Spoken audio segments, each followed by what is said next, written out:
I view myself as a cartoonist and a journalist, and it's a cartoonalist is kind of what the amalgamation is.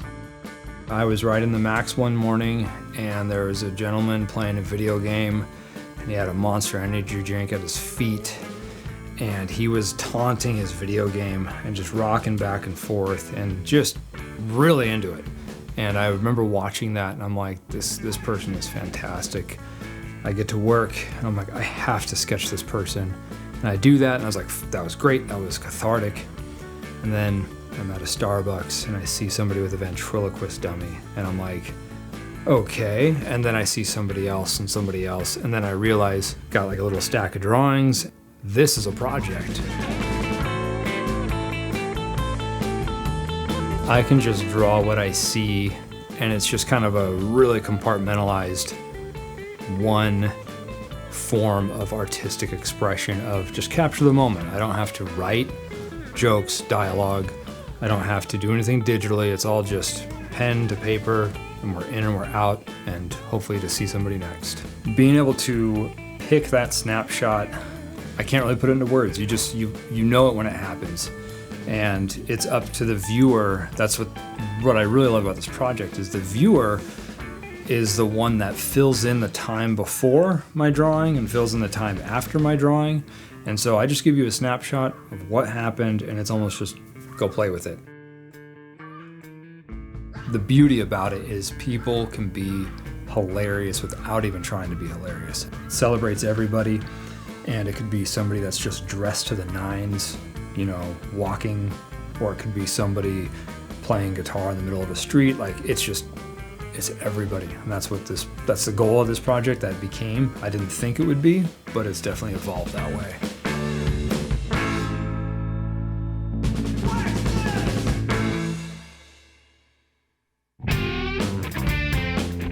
GULLS came first. That came about in 2007.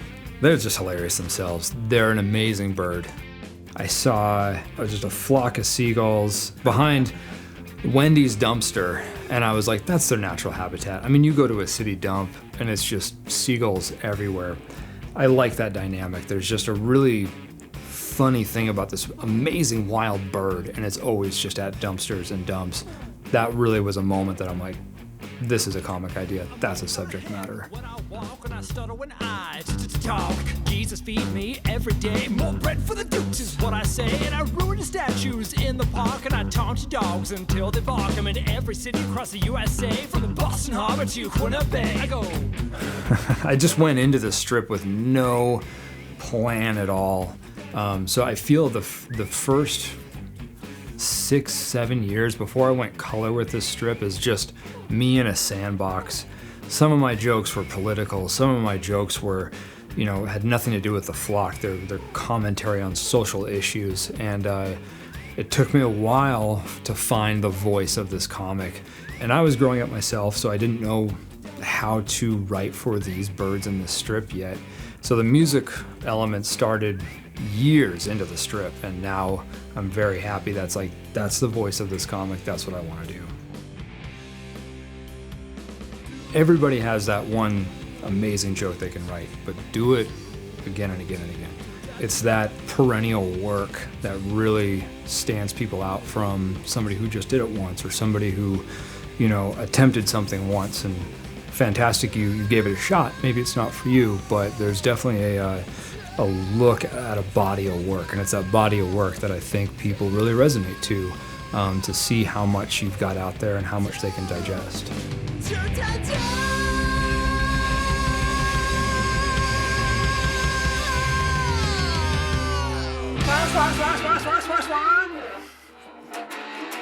And then they'll be after your fries. My drummer says confidence without conceit, and it's exactly what it is. It's know you're good at your craft, know that you bring value to something, but never think you're better than somebody, never think you're more deserving than somebody, but just be confident without conceit. And be nice, and thank people. Like I'm thanking you. You, right there. Thank you.